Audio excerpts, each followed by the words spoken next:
It's hard to power scale Marineford.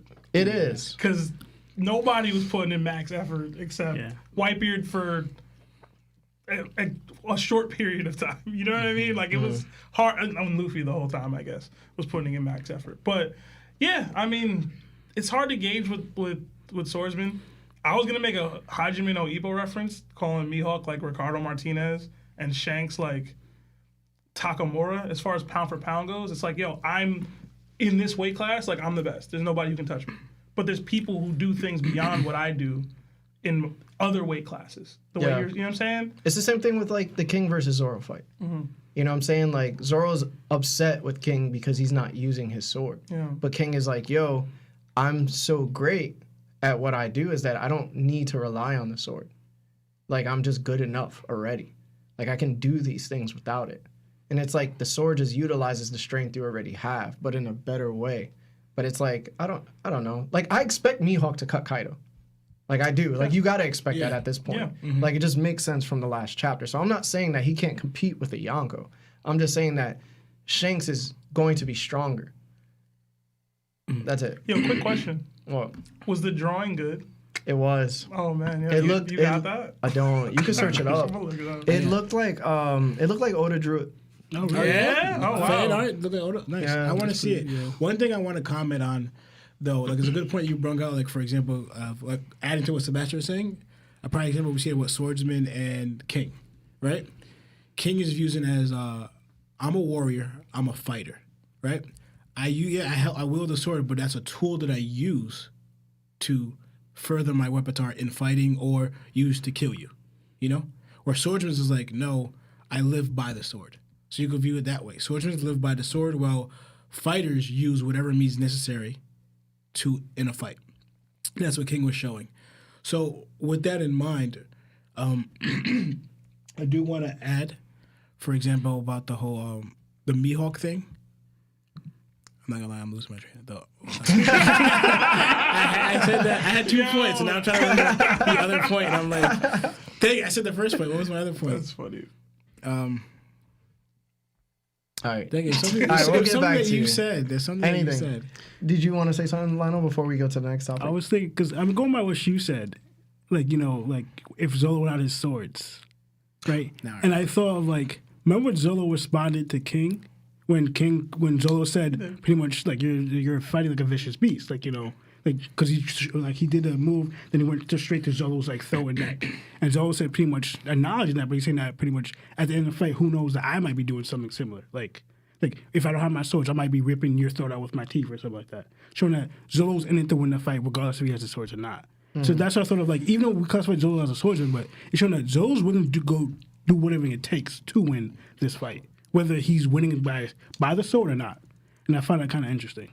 So, in response to that, I agree. I'm just saying the level Zoro's going to be at when he has no swords. Like, he got his swords taken from him in this fight 2 times. And he immediately went to go get those swords because he knows he can't put King down without a sword. I'm saying Shanks at the levels that he's at and Roger at the level he's at, if their swords get removed from the equation, they still have the power to be putting dudes like King down even. You know what I mean? Like, he can swing and conquer his hockey attack with his hand. He doesn't need a sword to do that. Yeah. As of now, like, Zoro would need to do that. He wouldn't be able to do that kind of stuff. And I'm not saying Mihawk can't. I'm just saying his whole persona, his whole career is yo, I'm the swordsman. This is what I do. I am the best at this thing. Yeah. I'm not gonna say he's out here boxing dudes. You know what I'm saying? Like, that's what it is. I mean, that's me though. Go. I finally remember what I was gonna say. So I was gonna just so we can move on. I wanted to add the Marineford thing. Yes, like Sebastian said, we can't expect much from them because also look at the difference between Doflamingo during the war and then Doflamingo we see like fighting Luffy. Mm-hmm. There's a big difference here. Yeah. You know? Like, even at the time I saw in the war, yes, Doflamingo kind of showed a little more than Mihawk. That is true. Right? Because even when I first saw Doflamingo, I was thinking, if he fights Luffy, how is Luffy going to beat him? Because he's able to control people. Right? Then later on I saw it had to do with Will and Luffy's strength later on. But even then, there was a big difference in strength, capabilities, was able to do, arsenal, all of that. Doflamingo was a powerhouse. Yes, he showed that he was strong in the war, but he didn't show that he was anywhere near the powerhouse that he showed. I mean, I could make a strong case that, like, he only didn't show, like, 2 things. He didn't show the clone doppelganger that he could make, and he didn't show birdcage. Yeah.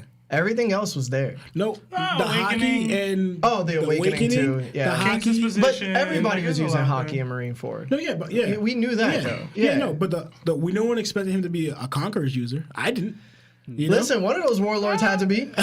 Like, so that's why I'm adding to like what we're gonna see with Mihawk, because we all believe that he's supposed to be the strongest Shichibukai, strongest warlord, right? So if Mihawk was showing this drastic in strength wise. Why wouldn't? Because also, I'm thinking what adds to this is like, for example, King's comment saying, "You too recognize Zolo's dream, are singing after kingly ambitions," right? And kind of Zolo showing what it takes to get that title of the world's greatest swordsman. Now you have someone who has that title and gained that title since 19 and has kept it since then, right?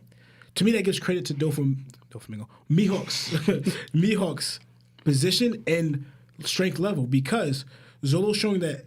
Is like I can't be this weak, right? Even to master these swords, right? To conquer Enma, all that, right? That to get this title of the world's greatest swordsman, I have to be beyond that. Mihawk already has that and blackened his blades from like who knows when. So I'm saying that Mihawk's already done all that and has been chilling there. So showing that to show Mihawk strength, that a kingly ambition, that the strength level we're going to see at Mihawk later on is going to show why he is the world's greatest strongman. I think he's going to rival Shanks. Yes. He's going to rival no matter what. Yeah. It's just, when it comes to the swordsman moniker, and then people are saying, like, he's going to be stronger than Shanks based off Shanks just being a swordsman. Yeah. And it hasn't been confirmed. It's just, Oda was just like, oh, that's swordsman overall. That could have a number of, like, interpretations. Yeah. So it's like, I'm on the Shanks side. Like, I think Shanks is going to be stronger, just due to continuity of the story. Same. You know what I'm saying? Mihawk is definitely top tier, though. Like, it's no question. Like, I don't think we should just be like, well, just because he can't beat Shanks doesn't mean, like, he's not top 10 in a show. Yeah. Like, that would be crazy. Like, you can't think that way. But